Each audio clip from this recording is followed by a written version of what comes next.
In this question, we're asked to find the height of this triangle.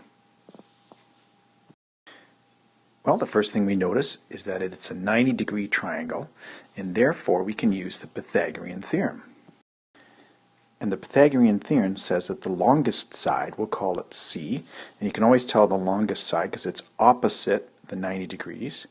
So we say here that C squared is equal to the other two sides squared and added together. Now we could also write it this way. We could say A squared plus B squared equals C squared. Doesn't matter which order we put it in. So let's let H be side A. This length here, 10 meters, could be side B, and the 12, the hypotenuse, could be side C. So we would get H squared plus 10 squared equals 12 squared. And working through the equation, H squared, 10 squared means 10 times 10, which is 100, and 12 squared means 12 times 12, which is 144. Next, we have to isolate the h, so what we're going to do is subtract 100 from both sides. So I've got h squared plus 100 minus 100. Whatever I do to the one side, I got to do to the other. 144 minus 100.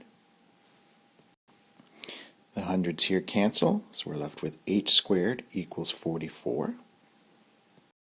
Now we have to get a single h, so we do the inverse operation, and the inverse of squaring something is to take the square root of it. So whatever I do to one side, I got to do to the other, so we got to take the square root of 44.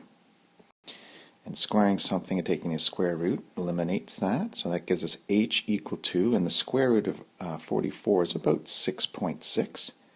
And we can't forget about the units. We're dealing with meters. So let's look down our list of options. And what is the closest value? Well, it looks like it's B.